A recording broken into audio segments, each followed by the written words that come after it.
Day 3 in the murder trial of Wayne Bergarello brings more surprises. How he remembers the night that changed his life forever. And a national crime expert makes an appearance in Northern Nevada. Why he says prison isn't always the best answer for criminals. Stay with us, everybody. We got your headlines right after this.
You are watching Mornings on Fox with Bill Frankmore, Samantha Boatman, Melissa Carlson, and weather with meteorologist Tim Studebaker.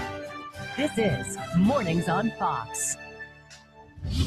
Welcome back, everybody. 10 minutes after the hour on your Thursday. Today, prosecution is going to be continuing to lay out its case in the trial of Wayne Bergarello. He is accused of shooting 2 trespassers inside his vacant duplex in Sparks, killing one of them, seriously injuring the other.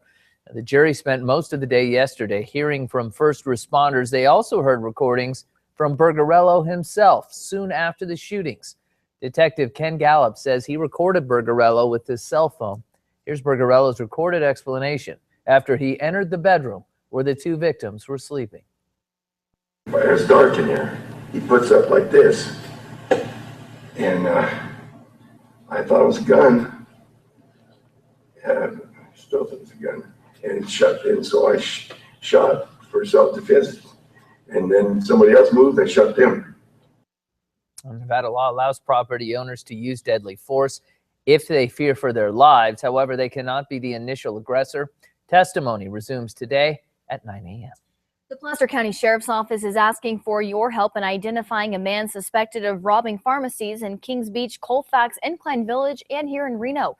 Deputies say the most recent robbery happened Saturday evening at the Rite Aid on North Lake Tahoe Boulevard in Kings Beach.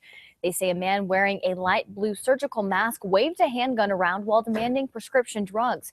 The suspect is Hispanic or white, about 6 feet tall with dark hair. If you have any information about this case, you are asked to call Placer County Crime Stoppers at that number on your screen.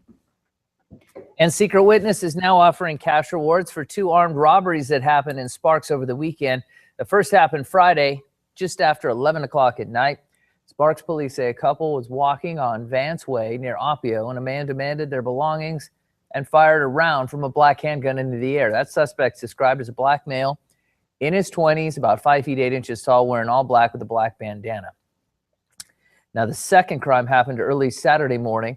Police say 2 victims are reportedly approached by men with guns in the parking lot of the Aguirre's nightclub. That's over on Prater Way. The suspects in this case demanded their victims' belongings, fired off shots, hitting one victim in the thigh. Police say they got into a gray Dodge Stratus or Dodge Neon style car and headed north on Rock Boulevard. If you have any information about either one of these armed robberies, please contact Secret Witness. You will remain anonymous. There's the number on your screen. And this morning, a woman is behind bars after allegedly stabbing a man yesterday afternoon. Renelle Evangelista, seen here, is charged with battery with a deadly weapon. Police say she stabbed a 53-year-old man outside Right Way Market on Evans Avenue. Police say security surveillance shows the victim and suspect got into some type of altercation. The victim was taken to the hospital and is being treated for non-life-threatening injuries. Meanwhile, a national crime expert spoke yesterday at the Washoe County Commission chambers, going over what works and doesn't work to reduce crimes. Dr. Edward Latessa discussed the conditions under which people should be released from prison. He explained specific types of offenders need to be rehabilitated in several different ways, and incarceration isn't always the answer.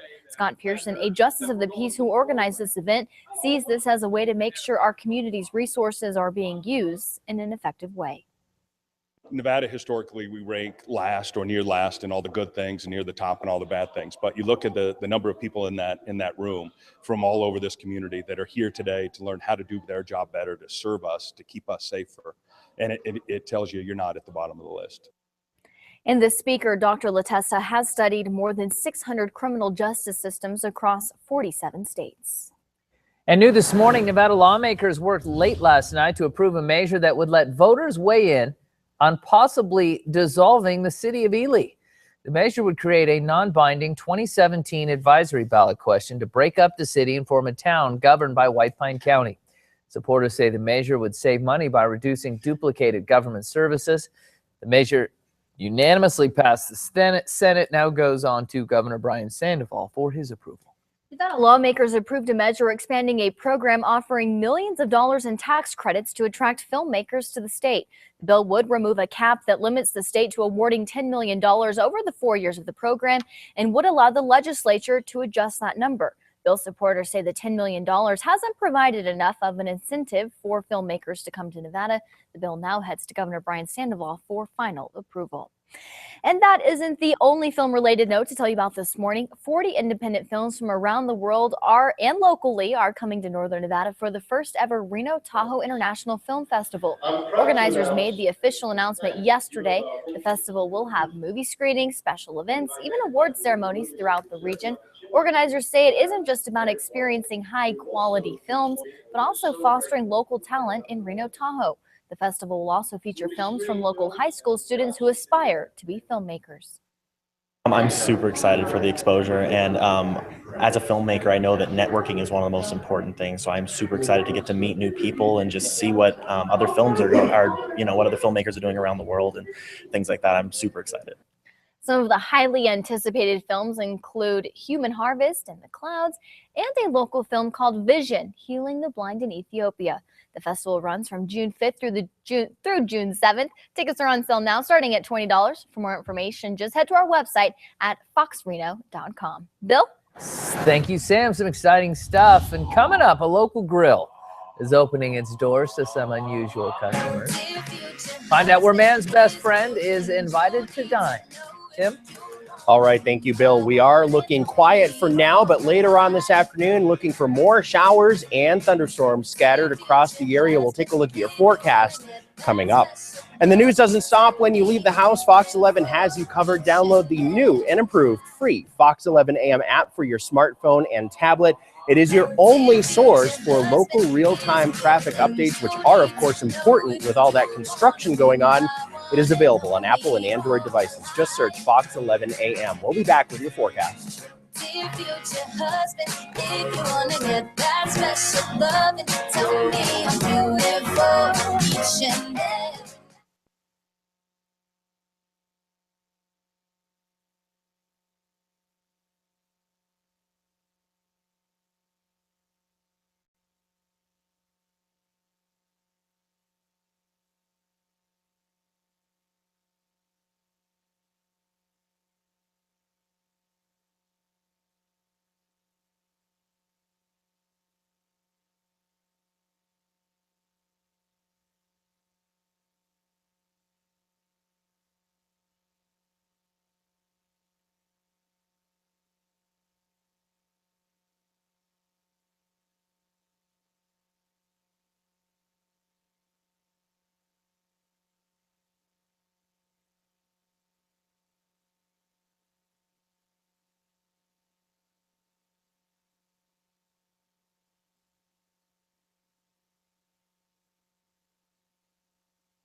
Good morning and welcome back to Mornings on Fox 11. We had those afternoon showers and thunderstorms pop up yesterday. We've gone quiet during the overnight hours, but we'll see them return later on this afternoon. For now, sun and clouds for most of us, some scattered showers in the forecast for the afternoon, and even some isolated thunderstorms again possible this afternoon, tomorrow afternoon, but then the pattern starts to break after that.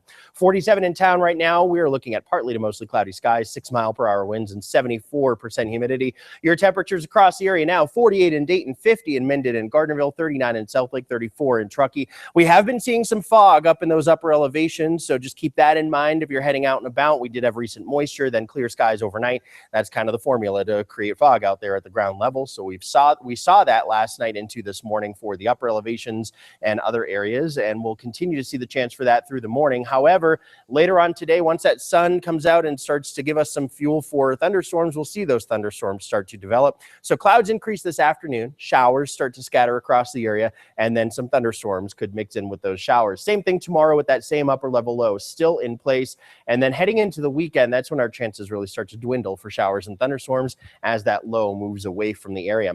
Into the 60s for most of our towns for the day today. We are looking at very light winds for the most part, about 10 to 15 out of the west today. And again, showers and thunderstorms will be pretty common by the afternoon. More showers than thunderstorms, of course. If you get under a heavier shower, you could see briefly stronger winds. Highs are in the 50s around Lake Tahoe today, and in the 60s for most of the lower elevation locations for the day today. Lows tonight down into the 40s for many of us. We're at 65 for the high in Spanish Springs, and we're going to match that in the Truckee Meadows at 65 degrees for Reno Sparks. Your 7-day forecast: this cool and showery pattern with the afternoon showers and thunderstorms continues today and tomorrow. Chances drop off down to 20 and 30% by the weekend and into the beginning of next week, and temperatures will rise. We are below the 70-degree mark through about Saturday in the lower elevations, above it by Sunday, and same thing below 60 until Saturday at Southlake and in the Tahoe area in general, and above that 60-degree mark by your Sunday into next week. Mornings on Fox 11. We'll be right back. I'ma make you beg, I'ma make you feel do this right. You're going home alone.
And welcome back, everyone. Wild River Grill has officially launched their 2015 Dinner with Your Dog, Dine with Your Dog, Eat with Your Dog, you name it. You can do it Mondays at Wild River Grill. To talk more about Dinner with Your Dog is Chuck Shapiro. First of all, we have to introduce the star of the show, too. Tell us who this is. This is Kobe, and he's a chocolate lab. and he's a regular at the Wild River Grill. He's a regular, and obviously we're dog lovers. You can just kind of tell if someone's a dog lover. We're a little crazy in the head, some would say. But tell us about dinner with your dog. Well, our patio has always been dog friendly. So a while back we decided, well, since we're allowing dogs on the patio, Yeah. might as well make an event out of it and give some money to some local animal charities. So starting about 6 or 7 years ago, we started Dinner with Your Dog, which is every Monday night. So if you bring your dog on a Monday night, then a portion of the proceeds is donated to one of the local animal organizations. And this is located in such an amazing spot too. So a lot of people are walking their dogs maybe, and they want to stop by, and you can dine with your dog. Yeah. Are there any requirements for pet owners or dog owners? No, just dog has to be semi well behaved. Just bring him in and we'll give him a bowl of water and a doggy treat. And we usually at any given time, especially on Mondays, Yeah. there will be several dogs out on the patio, just hanging out with their owners and having a good time. And it's an opportunity to meet people too, meet other dog owners out there, maybe, plan some doggy dates, if you will, and get to know more people in our community. Yeah, absolutely. It's very social. Yeah. Very social. So we were talking during commercial break. I think he's a little tired. It is Thursday. We were talking during commercial break. Do you recommend getting there early or at a specific time? And what time can you bring your dog? The patio's dog friendly 7 days a week, actually. So Okay. lunch or dinner, and open at 11 o'clock for lunch and all through the afternoon. So yeah, you don't really need a reservation. No. You can just pop in, and Okay. on Mondays, there's usually room. And then it benefits the Shakespeare Animal Fund. Okay. Oh, they're so great. Yeah. They're so great. If you guys don't know the Shakespeare Animal Fund, if you have a vet bill that you can't afford, they kind of step in and help with that and help your dog get the treatment that it may need. Precisely. So they are for May and June, and then SPCA is July and August this year. All right. Well, Yeah. thank you so much, and have dinner Yeah. with your dog. Everyone wants a night out with their pups, right? Make it a date. Stay with us, everyone. We'll be right back. Why should we go round and round the truth like we've been doing every time we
Welcome back. I'm Melissa Carlson. Your time now is 7:28. We're joining you live from Mornings on Fox 11 with your News 4 update. Well, happening tomorrow, Reno Street Food is kicking off its Party in the Park events. Yep, it is that time of the year. A variety of food trucks are going to head on over to Idlewild Park every Friday this summer from 5 to 9, and you can enjoy food, desserts, beer, wine, local vendors, lots of music. It's going to be awesome. Friday's kickoff is going to bring more than 25 food trucks to the park. Getting into the event is free for everyone. I remember when it was just like 6 trucks. Pretty awesome. Great event for the kids too, because you can ride the train, the park is there.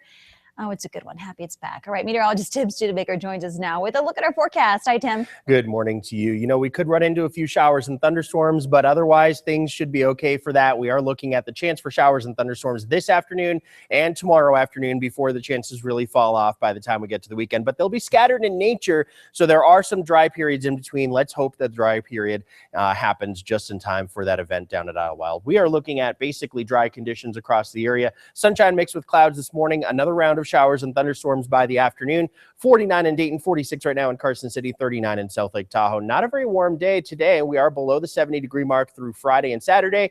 Then into the weekend, into Sunday, that is, we go above the 70-degree mark and rain chances start to fall off on Saturday. News 4 heads back to the Today Show. Mornings on Fox 11 is back after this.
A potential break in the quadruple murder case out of Washington, D.C. How a pizza crust may have led police to a suspect. And police are calling a recent drug bust the largest and most complex ever in the Rockies. We'll tell you how much heroin is now off the streets. And hundreds of just-released documents open a window into the world of Al-Qaeda and Osama bin Laden. What we now know after digging through the papers. You're watching Mornings on Fox 11, connecting Northern Nevada. And hey, good Thursday morning, 7:32 now. And did you guys hear about the story about the man who was told that his flight was oversold and then decided to get butt naked in the airport in front of everyone? Bless his heart. Bless his heart. And of course, He could everyone go through has a security again, I Yeah. guess, right? Everyone has a smartphone these days, and you bet pictures were taken. Blurred out, of course, certain areas, but an older man, too. Yeah, You would think, part- what would... Don't look Awesome at to me do when you that. say an older man.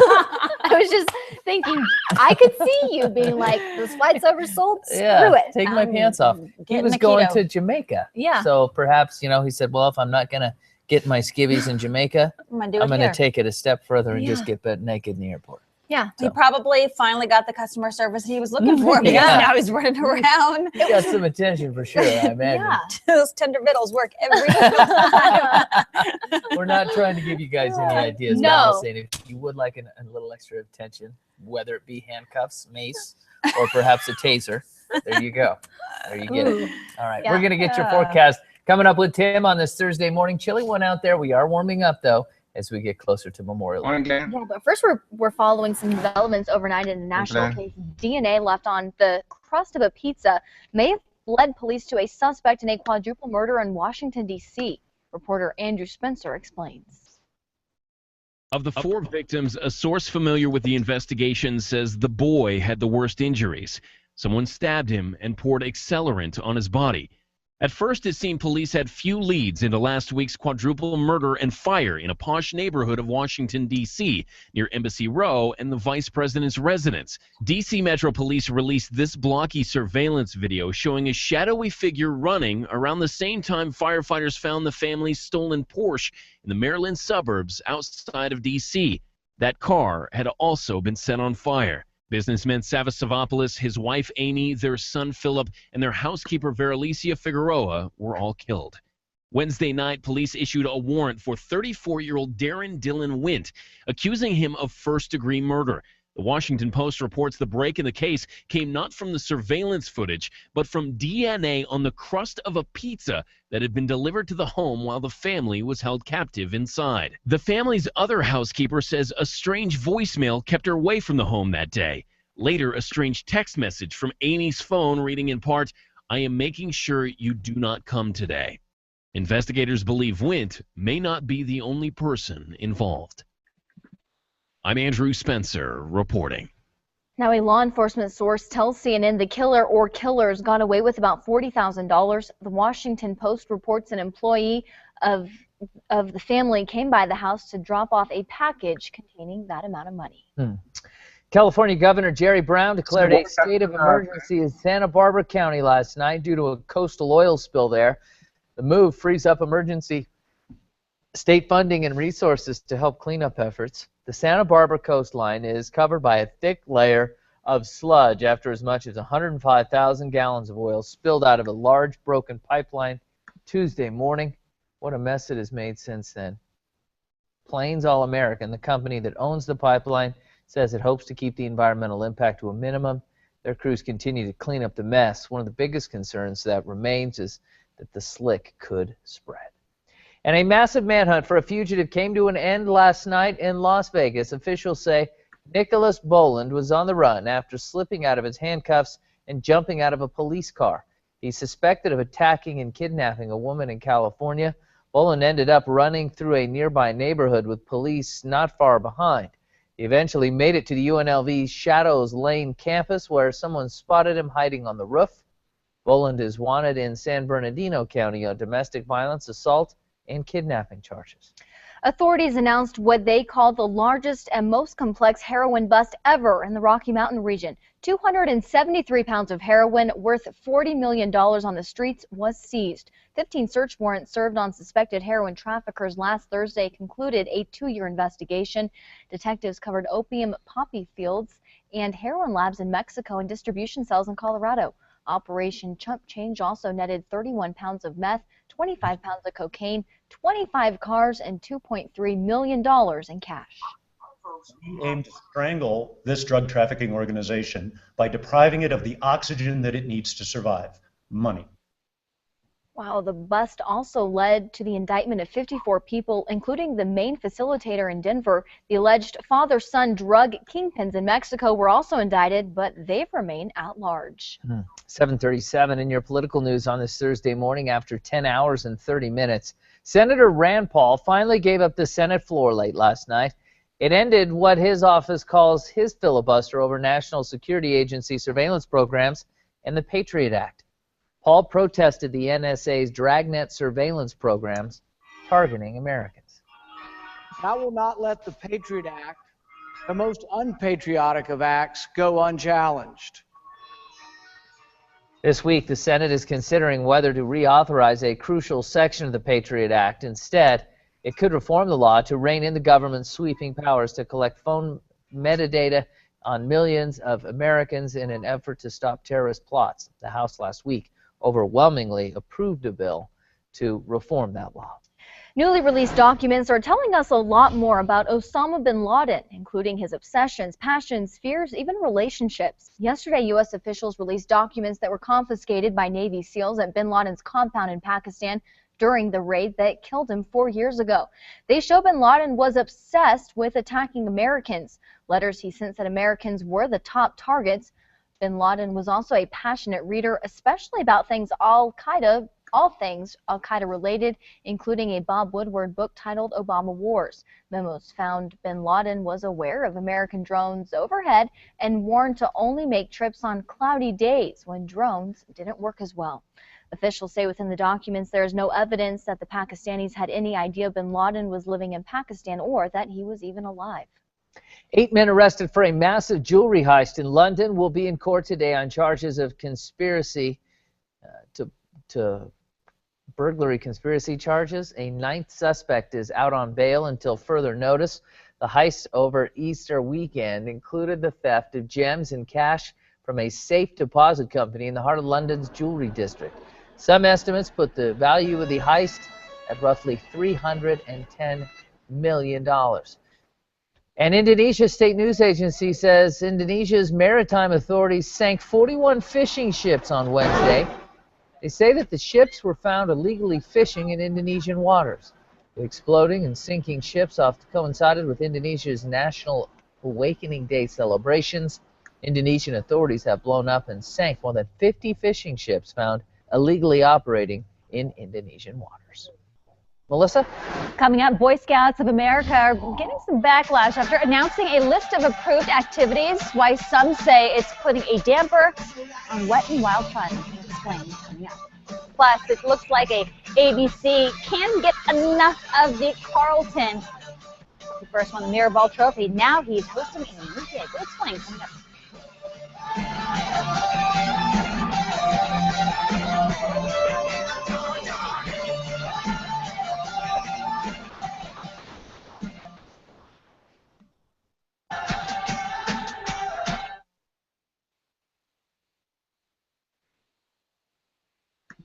Yeah, I finally got some sleep last night, man.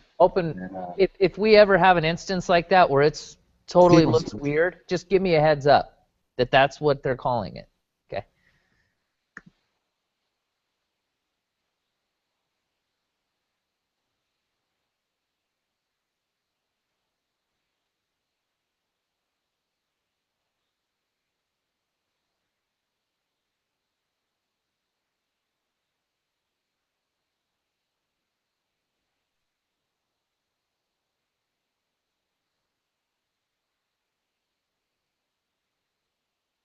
Local food industry, and that this is their first push to do that. Once they take away your certification, that's at least what I'm reading. But if it's about state money, I will do it. Hi guys, good morning. Hello Kempton. Good morning, Glenn. Morning, Good morning, good morning.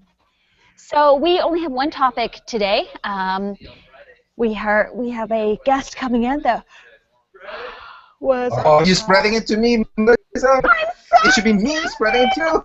I'm sorry, Kempton. I finally slept last night.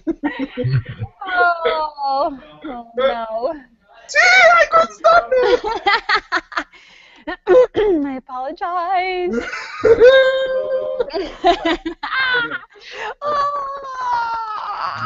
Don't even start. So we're going to talk about the water guns, you guys, and Boy Scouts. And what do you think about them saying you can't use water guns anymore because it's a simulation of shooting somebody else? Only can be used for targets. So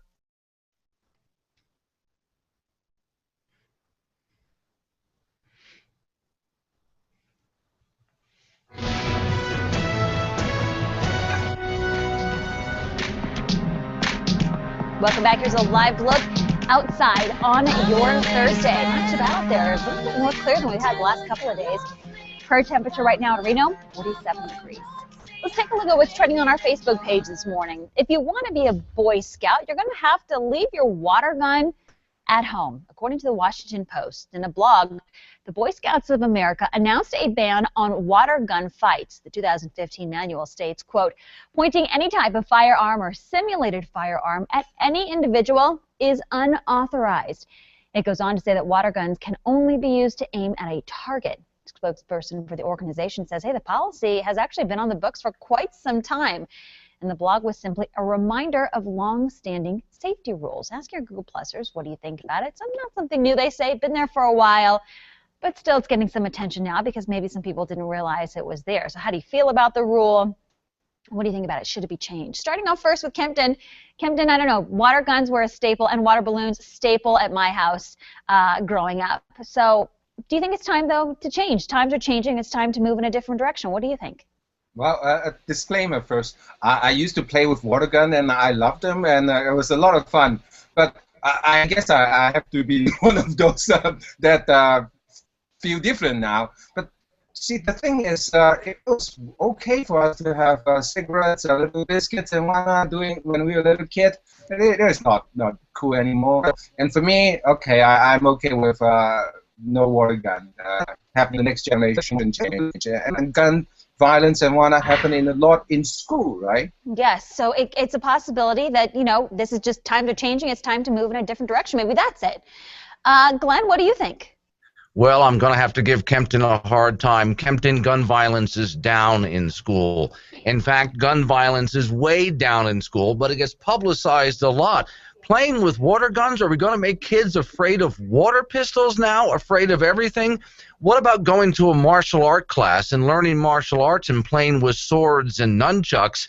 So what is a person going to do when a criminal breaks into their home in the middle of the night and he has to protect his family, but he's even too afraid to pick up a water gun? Or a Nerf gun, for that matter. How is he supposed to protect his house? So we're supposed to be afraid of everything. And, of course, now they're worried about something called trigger warnings. And then suddenly I realized yesterday, you know, the word trigger warning or the phrase trigger warning is a trigger warning because you have to say trigger. And apparently that's a frightening thing. I'm sorry, we shouldn't teach our kids to be afraid of everything. We should toughen them up. We would love to hear what you have to say. You can go ahead and post your comments on our Facebook page. That is where the conversation continues. Sam? Thank you. Well, still to come due to the lack of funding, the organic certification program here in the Silver State could come to an end. We'll sit down with local business managers to find out what that means for businesses right here in our area. I'm going to surprise you. I have no problem sending the same group of Boy Scouts to actually learn about guns and shoot guns, real guns, not the fake one, not the water gun. But I do have problems. I wasn't arguing with you about that. As far as the statistics of violence is up, school shootings are way down. But I really do honestly believe, and this is what I was talking about with my audience yesterday, is that, you know, the world is a tough place. There's bad people out there. You know, I mean, there's rapists and murderers and home invasions and things like that. And what there's people out there doing is they're actually trying to. Hey, real quickly, when you get out, when you're done, please pop out. I need to get rid of some of these questions. But you see, the robbers in the home and whatnot, those nightmare scenarios that gun advocates love to use. I have got in here. You got no problem with people going to proper gun range and whatnot, get the proper training and defend themselves. So that part, no problem. The problem is like, it's like cigarettes, cigarettes, right? It was fun for many years and whatnot. We had it. I don't know if you had it, but I had a ton of them let me ask you, when I was young. But not anymore. With right? water pistols. You played with water pistols. Did you grow up with somebody? No. But the thing is, the time has changed, right? Like I throw the same analogy back at you. I had a ton of cigarettes, biscuits, and whatnot. Did I get smoked? No. But that is not the issue here, right? Yeah, see, I think it's perfectly fine to run around and play with water pistols. Get hooked. Yeah. Anyway, I understand that water pistols and Nerf guns are just play. You know, perfectly okay. I actually had someone that I knew. She wanted to see my the gun I keep at home. Not only was she afraid to be in the same room with it, but I tried to put a bullet in her hand so she could hold it. She was afraid to hold it. That's raising a nation of wimps, and that's what I'm afraid of. You know, that's just too much. I think we should up. So did you? Who was that person? That was someone that I was dating at the time that I quit Oh, dating. All right, got that. All right, okay. Well, hopefully, if I get enough sleep, we'll see tomorrow. There's a live look outside at 80 at Sparks. We're going to get you started on your day. Not too bad out there. Traffic light. Temperature 27 degrees. It's going to be partly cloudy. And meteorologist Tim Studebaker is going to be joining us for a look at the forecast in just a bit. But first, the state of Nevada is about to lose its organic certification program due to a lack of funding. If lost, it could affect businesses in our area. How? And why should you be concerned about this? Well, Trevor Burba, Jacob O'Farrell, and Amber Salaberry are here to talk a little bit about what this means for you. First of all, everybody, thanks for being with us. So many people, my family included, for full disclosure, we do as much organic as we possibly can. Believe in supporting here locally. And that's a big part of our local community too. A lot of people going towards organic. So what does this mean, this certification program? What are we talking about? What could we be losing? Well, for the last couple decades, actually, the Nevada Department of Agriculture has been providing a organic certification program for Nevada producers who meet a certain criteria for their growing methodology. So they don't use artificial pesticides, they don't use artificial fertilizers, everything's done in an organic manner. And so the state program certifies growers that they are certified organic under USDA standards. And so they can put that little seal at the bottom of their packaging saying this is certified organic. And in doing that, they're able to charge more for their product because people know that it's grown in that way. And it's not just that first one. You guys continue to be checked on throughout the time of the year. So what does it mean if we lose the program? What does that mean for us? Well, certainly producers can certify out of state and go with other ones. At this point, we've calculated it's about six-figure loss for all of the cumulative producers and handlers that would have to leave the program if it ends for Nevada. I think at a larger level, we're 81% federally funded, the Nevada Department of Agriculture is. I say we because we're taxpayers that pay into it. And as a taxpayer and as a citizen here in Nevada, I would like to see that funding represented for clean agriculture, sustainable agriculture, agriculture that doesn't put chemicals back into our watershed, and that protects consumers from consuming pesticides and some of the other things that may fall outside of organic food and organic farming. So is this really just that it's taxpayer money and where to put it? And that's really the issue here, or is this something bigger that we're talking about? This truly is the issue at hand, is the fact that although this is a very fast and is the fastest growing sector of agriculture nationally, our Department of Agriculture doesn't want to allocate the money that it gets from the federal government also to be able to cover the cost of this program, which translates for us as producers, increased operating costs to be able to go find that certification outside of the state. Or it also for other producers might be the difference between profitability or lost revenue, being that an extra $1,000 of certification costs can translate to having to sell another 500 heads of lettuce every year. That's a lot for a small producer.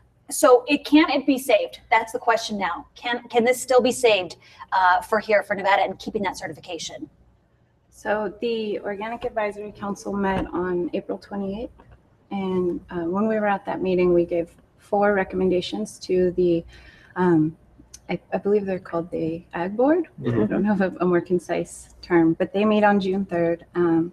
And it's their decision to make at this point. The 4 things that we feel would allow the program to continue would be in writing a commitment to fund the program through June 30th, 2017, and then to enter into a subcommittee working group with the Organic Advisory Council and the Department of Agriculture to present a bill to legislature in the 2017 legislative session that would protect the program for future generations, so that people could commit to the program, because it's like the chicken and the egg scenario. A lot of producers have decided to leave because of the instability of the program, and a lot of the livestock producers and the folks who do eggs and meat don't want to enter a program that's unstable in nature. So it needs some security. So June 3rd seems like it's the big day to find out what's going on next. So if you'd like more information, you can find it on our website. We're going to go ahead and post some links there for you to find out more information. Everybody, thanks for being with us. Good luck on June 3rd.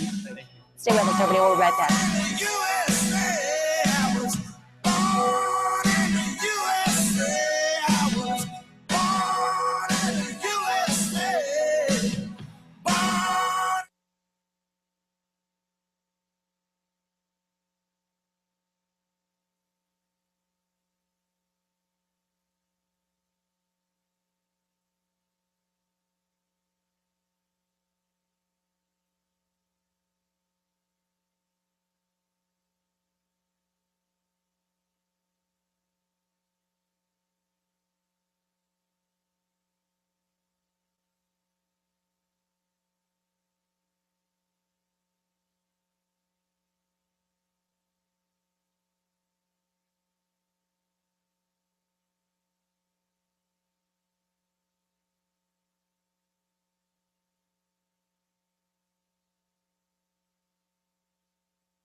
Good morning and welcome back to Mornings on Fox 11. We're quiet for now with sun and clouds, but later on today we're watching for some showers and thunderstorms to pop up yet again across the area.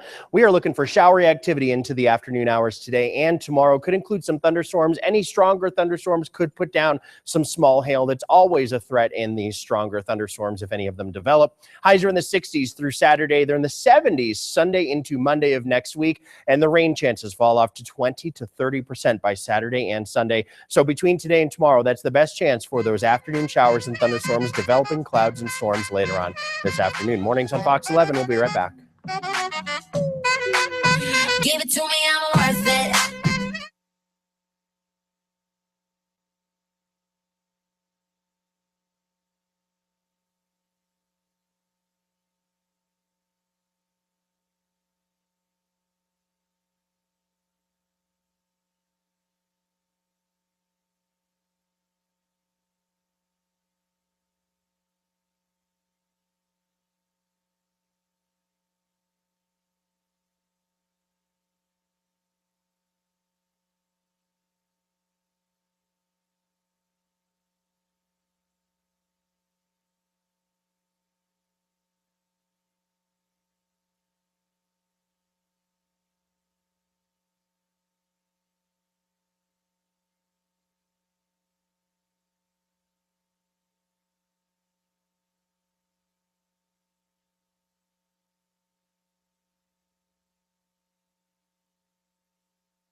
Welcome back, everybody. I'm Melissa Carlson. Your time now is 7:58. We're joining you live from Mornings on Fox 11 with your News 4 update.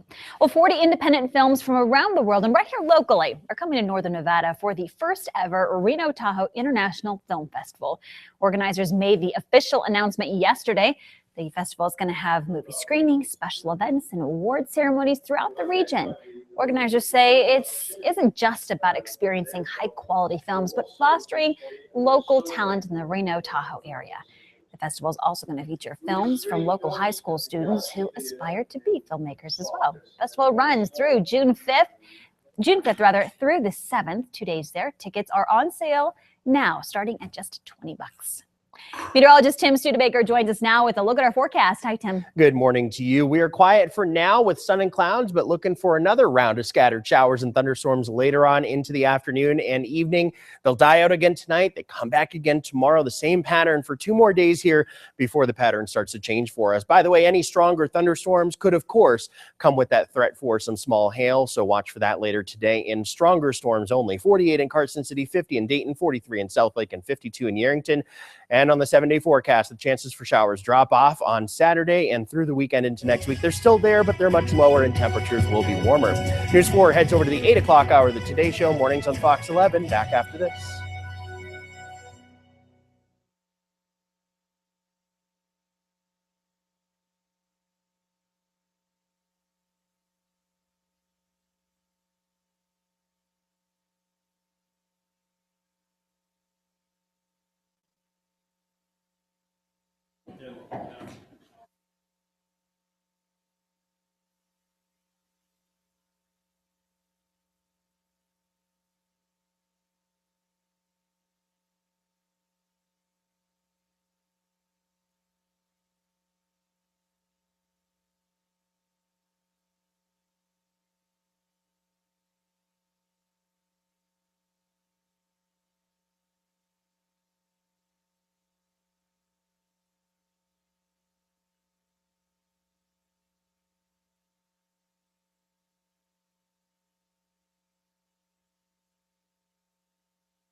A local elementary school is already preparing its students for college. Yeah, John, Georgie has the details in this very cool school spotlight segment.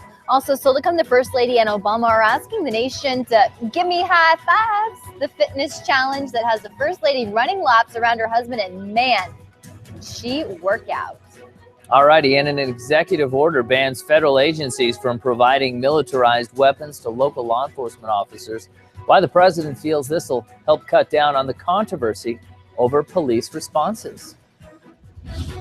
You're watching Mornings on Fox 11, connecting Northern Nevada. Good Thursday morning. Thank you for joining us here on Mornings on Fox 11, 8 o'clock, second hour of the show. Steve Schroeder is going to be in just a bit, cooking up some beef and broccoli, and it looks amazing. Yeah, good stuff. Who doesn't love that beef and broccoli at 8 o'clock in the morning? We It's love lunch it. for us. Absolutely. Meal for four, by the way, under $11. All right, love it. Hey, you know what's a great thing to do with the family today, too? What's Head on over to the Mountain West Baseball Tournament at Peccole Park, where the Wolfpack, the regular season title in the Mountain West Baseball Division, hopes to win the tournament as well, and more importantly, get an automatic bid into the NCAA championships, chance to go to the College World Series. Now, it's kind of one of those things, with basketball, where you have a committee who actually picks the 64 teams. You have at-large bids, teams who don't win their tournament or the regular season or aren't shoo-ins. Wolfpack, with the record that they have this year, 41-13, probably already a shoo-in. But if they win Thursday, Friday, and Saturday, they also win the tourney title, and they are, again, a shoo-in. They get an automatic bid to the awesome. chance Nevada to play in the sports. College World Series. Amazing. I don't remember this much excitement in the Wolfpack baseball program since the early 2000s. In 1999, 2000, where they had some great players who are currently some of those players in the major leagues right now. So this is exciting stuff. And when you talk about it too, normally people think, like it or not, for college it's usually football, basketball. But hey, they've been all these other sports, boxing. We just hit a big time for boxing, and now baseball. So it's nice to see these other sports at Nevada are pretty primo as well. You know what's crazy about the boxing team, though? They aren't technically a recognized sport at UNR. They are a club. Oh, really? Which is very interesting. I did not know that either. I did not know that. Well, good luck to Jay Johnson and the boys. It's been an awesome year. Let's keep her rolling. Right into the College World Series in Omaha. So we got regionals. If they win this tournament, or if they get into the tournament, that's probably going to be in Los Angeles. We're going to have full coverage for you, of course, here on Mornings on Fox 11 and our sister station, KRNB News 4 as well. That's right. All right. We want to start things off with some compelling video. Just take a look at this. Just a quick disclaimer. Viewer discretion is advised on what you're about to see. You guys didn't give me that much time before you rolled this, but this is some scary stuff. A walk down the street turned deadly in just seconds in China. A wall collapsed. Now, on the right side of your screen, you're going to see a wall collapse on the pedestrians who are walking on the sidewalk. This happened Sunday in northwest China. Officials say high winds actually just blew the wall down. 2 people died from this tragic accident. 7 others were injured. Witnesses helped victims before medics and firefighters arrived. Look at all those people just trying to pull the wall up themselves. Wind is what they believe caused this scary stuff. Wow. Such a tragedy. All right, well, switching gears a little bit, it's time for our school spotlight of the week. And for that, we'll send things over to Fox 11's Gianna Georgie, who's in studio with us this morning. Hey, Gianna. Good morning, Sam. This week, 6 Roger Corbett students have been accepted into an academy outreach program hosted in the College of Education at the University of Nevada. As a member of this program, each student will receive the tools and help they need to get a diploma and an opportunity Corbett parents, teachers, and students are excited for. I'm a parent of David Berry, who is a Dean's Future Scholar. It is a program that helps first-generation low-income students be the first in their family to graduate from high school and graduate from college. Thinking in my head that this will be perfect because I've always wanted to go to college and become a mechanical engineer, but I never had that extra push or someone to help me out with that. During the family, we tried to go to college, but he's going to be the first one, and he's going to have the support to make it. You know, I mean, this is a great program. They get summer camps. Their families get a lot of support on how to apply for college, how to maintain grade point averages. They receive mentors. What I really liked about it was like the whole sense of growing up with other students that weren't necessarily from Roger Corbett and making friends and family that way. I think the best part about being in this program is that you get to have a mentor and everyone in there is going to be your family and you get to accomplish your dreams.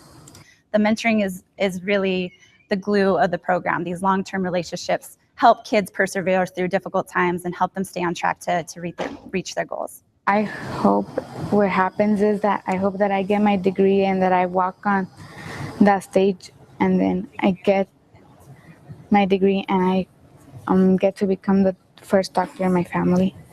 How much of a push did this give you? Like whenever you felt like you'd fall down, but it kept you up? A lot. What do you think it'll feel like to walk across the college stage and to be a college graduate? It'll probably make me feel really nervous like I am right now, but just that feeling of, of accomplishment in myself. I want them to know that they've been tapped on the shoulder as somebody that their school believes in. I don't know any other program that really makes such a long-term commitment and invests so much into these students to be successful and to help change the trajectories of their families' educational careers.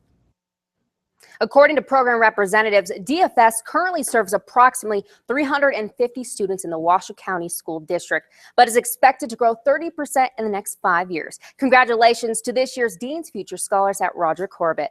They'll be celebrated tomorrow night along with the rest of the new members from the district tomorrow night at UNR. All right, Gianna, thank you so much for that. Well, let's take a look at what's trending, everybody. Trending over on Yahoo this morning. America's Funniest Home Videos, one of my favorite shows. Well, it's going to now have a new host when it returns for the 26th season this fall.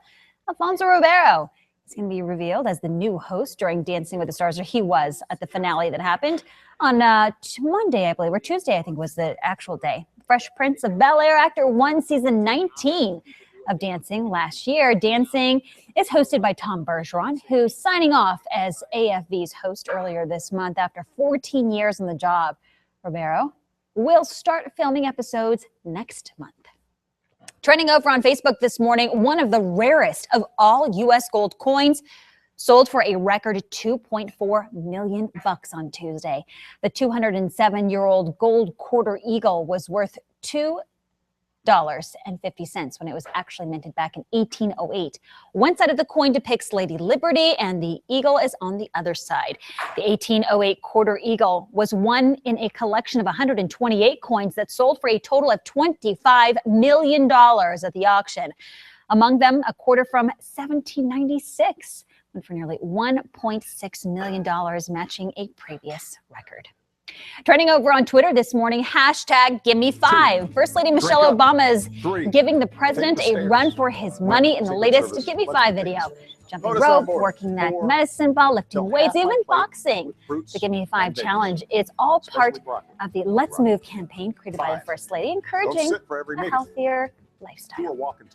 So that's me. Taking a look now at what's trending over on our Facebook page this morning. The Obama administration plans to bar federal agencies from providing certain military equipment to local police forces. President Barack Obama's order established a list of military equipment that police departments cannot get from federal agencies. The rules have come in the wake of police responses to riots in cities such as Ferguson, Missouri. Now, their critics complained of a militarized police force. The presidential order bans tank-like armored vehicles with tracks instead of wheels, weaponized aircraft, high-caliber weapons, grenade launchers. What would you need those for? Camouflage uniforms and even bayonets.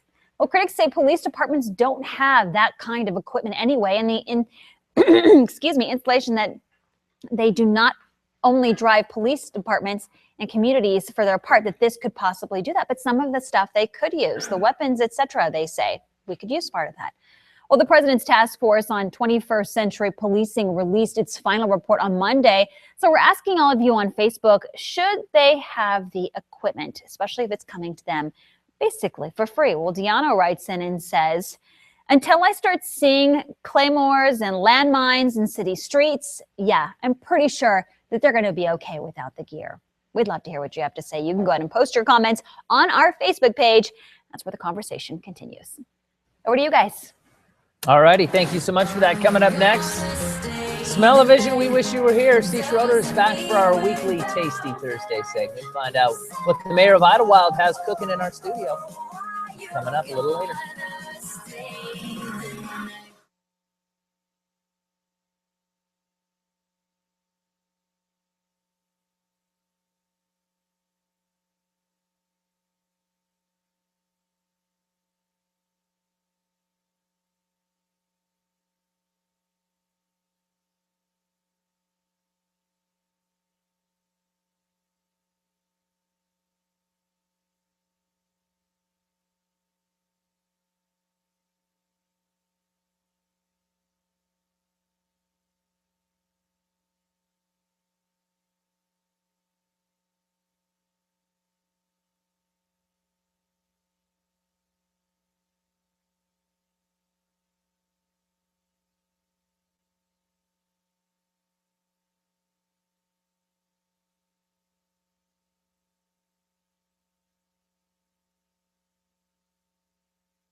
Mic check, mic check, mic check, mic check, mic check, mic check.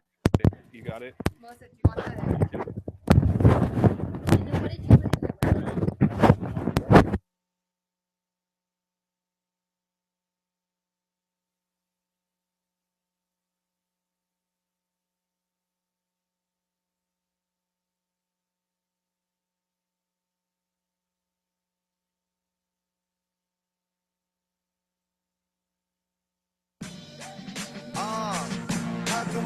Talk about family when family's all that we got. Everything I would do, you were standing there by my side. And now you gon' be with me for the last ride. Welcome back. Here's a live look outside at 580 at Villanova on your Thursday. Our temperature right now in Reno, 48 degrees. All right, let's get straight to it. Favorite part of our Thursday. We're talking about food. Steve Schroeder is here to talk about a meal for 4 people under $11.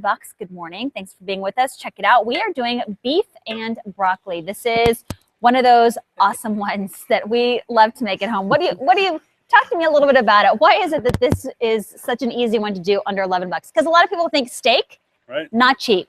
No. found an incredible deal. And that's one of the things when you go to the grocery store, you're going to have to do a little bit of homework, a little bit of checking it out. Found skirt steak, which is sometimes there, sometimes not, but sitting around $5 a pound. And we only need a pound for this recipe. Each serving is going to be about 4 ounces for your recipe. So $5 for the skirt steak, 99 cents. Broccoli crowns were on sale as well. And I got to give Scolari's, our local grocer, a little tip on that. 99 cents, $1.59 for our rice. This whole thing cruised in actually at $10.50. Wow, not bad. Not bad. Lemon too? Yep, 39 cents. And the onion? 69 cents. There you go. But yeah, we were talking about it a little earlier before we came on. We're using skirt steak in this recipe, and that's probably the one you want to use because it's a good soft, like flank steak, skirt steak. But flank steak is so expensive right now. It's up around $11 a pound. You can use anything. You can use a London broil. You can use a top sirloin. Anything you see in that beef aisle, you just want to thin slice. Thin slice. And that thin slice will get it in here. Cut it across the grain, give you a little bit of best. Cook it on medium high. Don't put it on real high. You're not going to want to sear it. Yeah. So this will keep that flavor in it. So all we've done is we've added sesame oil, garlic. We've got our beef going here. Then we're going to put in our broccoli. And then we're going to create the base of it, which is actually a beef broth and some additional flavoring. And like anything in Chinese food, we're going to add a little brown sugar, a little bit of honey. A lot of Chinese food likes to have maybe some orange in it. And that's where you get that robust flavor and that sweetness, because most of the dishes have a little bit of sweet. Cornstarch too? No, I'm not going to do that today. Okay. You can. You can if you want to thicken Cornstarch up. your flour if you want to thicken your sauce, but I'm going to let this one go. Yeah. Okay. And so it's not always needed. Broccoli, though, you're putting it in raw. I am. So we're actually going to get, once it gets into here with the, let me back up. We're going to take the beef out when it's done. Okay. We're going to put the broccoli in here, get it started, and then we're going to add that sauce. And it's going to coat and basically cook the broccoli in one pan. This is a one-pan dish. One-pan dish. Easy to, roughly how long will it take to make? 15 minutes. 15 minutes. And what's great? 15 minutes to chop. Oh, so that's part of it at the beginning. Yeah. Great thing too is that when you have the broccoli like this and you go ahead and cook it afterwards, and it's got that nice little bit of crisp on the inside Al without being dente. mush. Yeah, al dente. All right, Steve, thank you so much. We're going to post these, of course, online as well if you'd like to take a look at it and grab the recipe maybe for a meal this weekend. Thanks, Steve. Enjoy. Sam, over to you. All right, Melissa, thank you. Well, still to come. Summer, can you believe it? Warmer temperatures are slowly making their way here, and that means fun in the sun. We'll take a look at the best sunscreens coming up.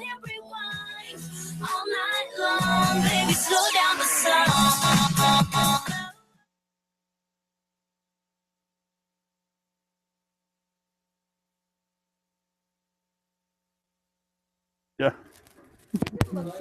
No.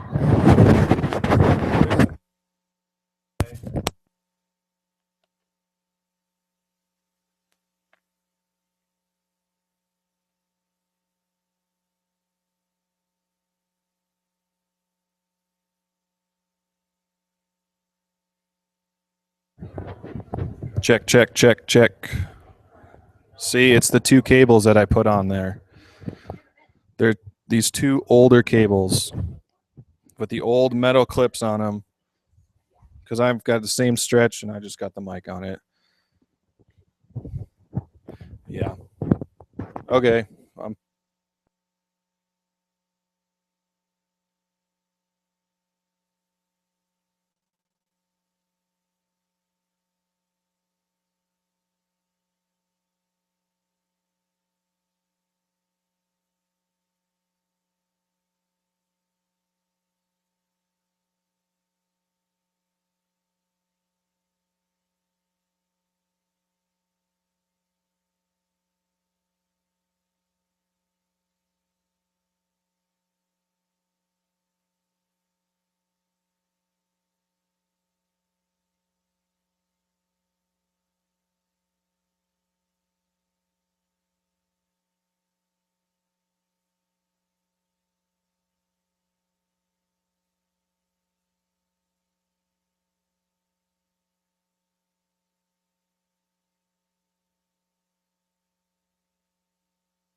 Welcome back, everyone. Well, have you had enough of winter? What about all the rain we've had? Are you ready to run outside and worship the sun, or Oh, lie on the beach and soak up those sun Yeah. rays. If that's the case, don't forget to lather it on. Again, doctors are warning, be careful in today's Health Minute. Martha Shade, appropriately named, looks at which sunscreen gives the best protection. Hello, warm weather. It's been a long time. But even in these milder temperatures, dermatologists will tell you you should always protect yourself from the sun's rays. Studies have shown that applying the correct sunscreen can protect you from developing skin cancer and can even keep you looking younger. The question is, which ones do the best job? According to the Food and Drug Administration, every ingredient in sunscreens must be approved and is therefore safe. So look for the following. Oxybenzone. Oxybenzone effectively protects your skin from harmful UVA and UVB rays. Also look for retinol palmitate, an ingredient in sunscreen that protects against premature aging by keeping skin moist. The American Academy of Dermatology recommends an SPF of 30 or greater. Look for broad spectrum protection. It may say UVA and UVB protection. And always get a sunscreen that is water resistant. Now go out and enjoy the weather. For today's Health Minute, I'm Martha Shade.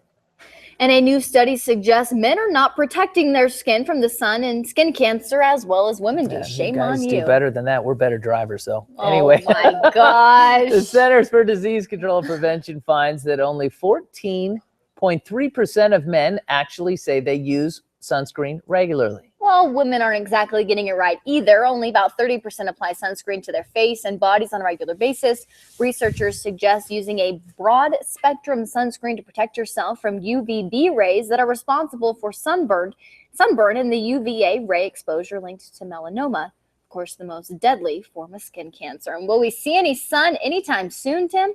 Well, you know, we're seeing a little bit of sunshine out there, plus a few clouds at the moment. But later on this afternoon, the clouds are going to increase and showers will start to pop up across the area. Some thunderstorms, too.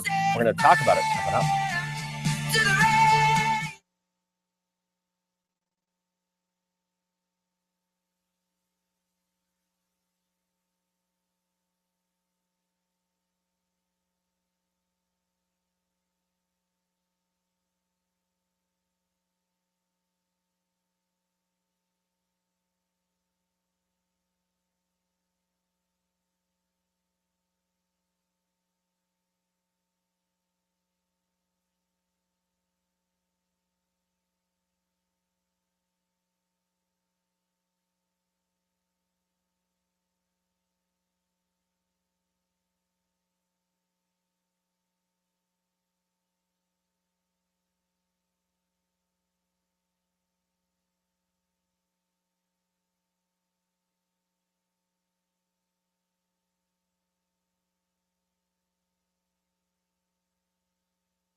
Good morning and welcome back to Mornings on Fox 11. So we've had that pattern now for the last few days with a few showers each day and dry times as well. That's how it's going to shape up again today. In fact, today is pretty similar to yesterday, starting off with sun and clouds like we did yesterday, scattered showers out there by the afternoon, and some isolated thunderstorms possible. Any stronger thunderstorms could come with the threat for some small hail, but most of those showers and thunderstorms will not come with that threat. Just be aware that it is out there. 48 degrees in town right now, 3-mile-per-hour winds out of the south, 74% humidity and partly to mostly cloudy skies. 53 in Dayton now, 53 in Minden and Gardnerville as well, 36 in Truckee and 43 in South Lake Tahoe. Pretty quiet at the moment. We're back to mainly sunshine and clouds just like we were yesterday morning. But by the afternoon, we'll be back to that showery pattern again. Scattered showers, isolated thunderstorms. And again, any of those stronger storms could come with the threat for some small hail. We saw that yesterday in several spots. We could see that again today. It looks like most of the storms will be a little weaker than yesterday, but either way, just be prepared anyway. And carry chains if you're heading up over some of the higher elevations, because there is the possibility for some slick conditions in some of the higher passes. We're going to repeat the same pattern tomorrow before the pattern breaks by the weekend. We're in the 60s for most of our towns today, 10 to 15 mile per hour winds out of the west into the upper 60s to near 70 degrees for places like Lovelock today. Up around Lake Tahoe, look for highs there into the 50s. We're at 53 in Glenbrook, 52 in Kings Beach, and west winds 10 to 15 miles per hour. Again, 60s for most of our lower elevation locations today. That chance for scattered showers and thunderstorms by the afternoon. 64 in Sutcliffe, and in the Truckee Meadows, about 65 for the high in Reno Sparks. That's 10 or so degrees below the average for this time of year. We are below the averages and below the 70-degree mark through Saturday. Rain chances drop off by Saturday to about 20 to 30%. We'll be right back.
And welcome back. I'm Melissa Carlson. Your time now is 8:28. We're joining you live from Mornings on Fox 11 with your News 4 update.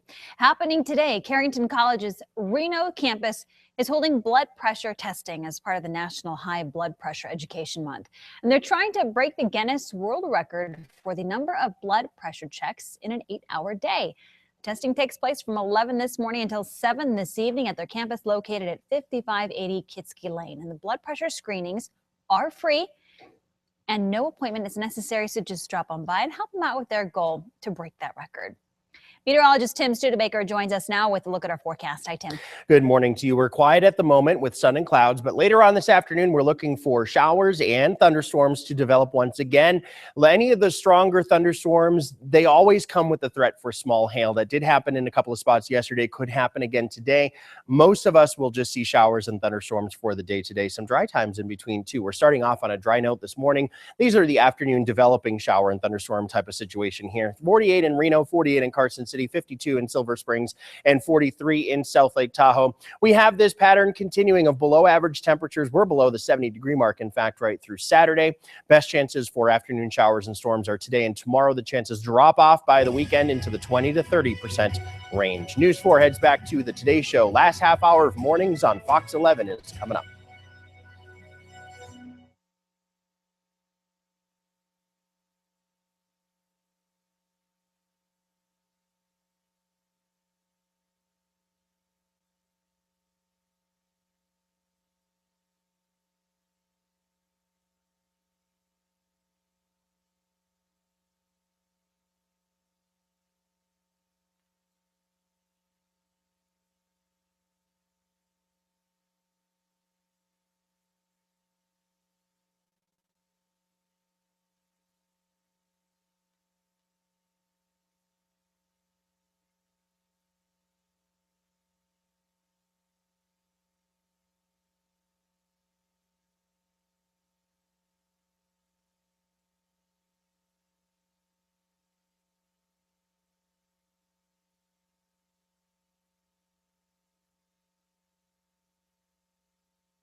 If students feel that their religious rights have been violated, they may soon have somewhere to air their grievances. We're going to have more on that coming up.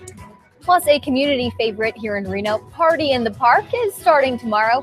You can find some of the best local eats all in one area. And independent films from around the world are headed to the biggest little city. How you can catch the first ever local film festival. You're watching Mornings on Fox 11, connecting Northern Nevada.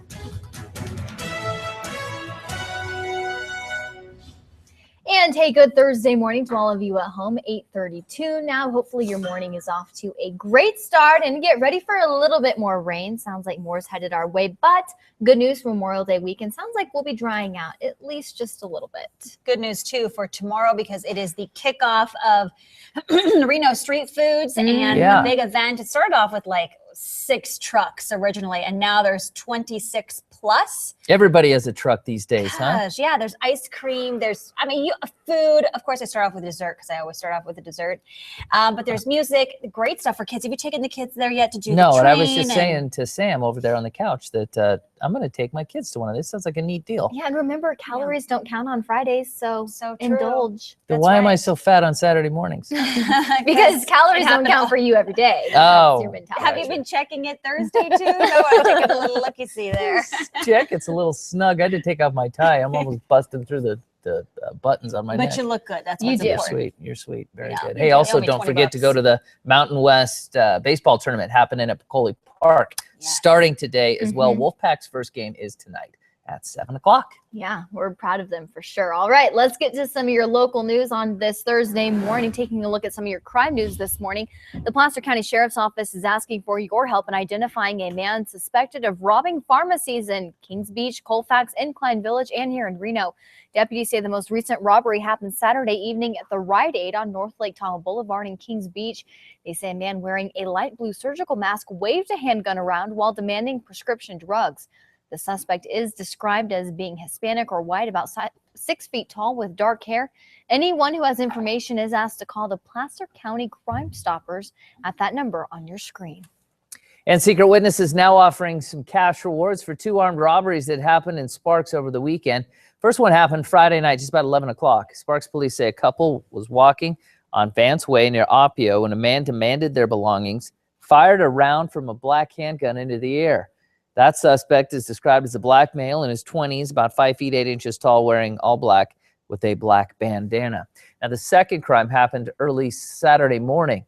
Police say 2 victims in this case were reportedly approached by men with guns in the parking lot of Agita's nightclub over on Prater Way. The suspects demanded their belongings, fired off shots hitting one victim in the thigh. Police say they got into a gray Dodge Stratus or Neon-style car, then headed north on Rock Boulevard. If you have any information about either one of these armed robberies, please contact Secret Witness 322-4900. And remember, you will remain anonymous. And happening today, local law enforcement agencies are teaming up with community leaders to host a symposium dealing with race issues, and the event features a barbecue. It's all to start a conversation about how biases and stereotypes can affect the community and police interaction. It's happening at the Joe Crowley Student Union. The pre-event barbecue starts this evening at 5 o'clock. The symposium is from 6 to 9. It is free and open to the public. And happening tomorrow, Reno Street Food, as we were mentioning at the top of this half hour, they are kicking off their Party in the Park. A variety of food trucks are going to head over to Idlewild Park every Friday this summer from 5 to 9. You can enjoy food, desserts, beer, and wine from local vendors. Friday's kickoff will bring more than 25 food trucks to the park. Getting into the event is free for everyone. And some exciting news, hoping to spark tourism here in the biggest little city. 40 independent films from around the world and locally are coming to Northern Nevada for the first ever Reno Tahoe International Film Festival. Organizers made the official announcement yesterday. The festival will have movie screenings, special events, and award ceremonies throughout the region. Organizers say it just isn't about experiencing high-quality films, but also fostering local talent here in Reno and Tahoe. The festival will also feature films from local high school students who aspire to be filmmakers. I'm super excited for the exposure, and as a filmmaker, I know that networking is one of the most important things. So I'm super excited to get to meet new people and just see what other films are what other filmmakers are doing around the world and things like that. I'm super excited. And among some of the highly anticipated films, they include Human Harvest, In the Clouds, and a local film called Vision, Healing the Blind in Ethiopia. The festival runs from June 5th through the 7th. Tickets are on sale now, starting at $20. For more information, you can visit their website at foxreno.com. And that isn't the only film-related note to bring you this morning. Nevada lawmakers have approved a measure expanding a program offering millions of dollars in tax credits to attract filmmakers to Nevada. Assembly members voted to approve SB 94 yesterday. The bill would remove a cap that limits the state to awarding $10 million over the 4 years of the program and would allow the legislature to adjust that number. The bill now heads to Governor Sandoval for his final approval. And in more political news this morning, Nevada lawmakers have approved a measure aimed at strengthening protections for religious practices in school. The bill requires school boards to set up a grievance process for students who claim their religious rights have been violated, but it also sets restrictions if the practice is used to bully other students or disrupt an educational environment. The measure now goes to Governor Brian Sandoval for approval. And lawmakers have also passed a measure that would require a cooling off period for former legislators. The measure would prohibit former Nevada lawmakers from working as a contract lobbyist during the first legislative session after they leave office. It wouldn't take effect until after the 2016 election. Republican Assemblyman Pat Hickey said the bill would help prevent the appearance that former lawmakers are having an influence on their former colleagues. All right, stay with us, everyone. Mornings on Fox 11. We'll be right back on your Thursday. And when we come back, we're going to have a look at your forecast. It's quiet out there for now, but we're looking for showers and isolated thunderstorms later today. We'll take a look at that forecast when we come back. All this had to do is run. You'll be the prince and I'll be the princess. It's a love story, baby, just say yes. Kara, you're going to kill me. I can tell.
Good morning and welcome back to Mornings on Fox 11. So we're in that same pattern as yesterday, starting off with sun and clouds right now. Then later on this afternoon, we'll see scattered showers start to pop up and isolated thunderstorms are possible. Of course, as is always the threat with thunderstorms, stronger thunderstorms always bring the chance for small hail. So we saw that happen yesterday. That could happen again today. 48 degrees in town right now, 3-mile-per-hour winds out of the south, 74% humidity and partly to mostly cloudy skies.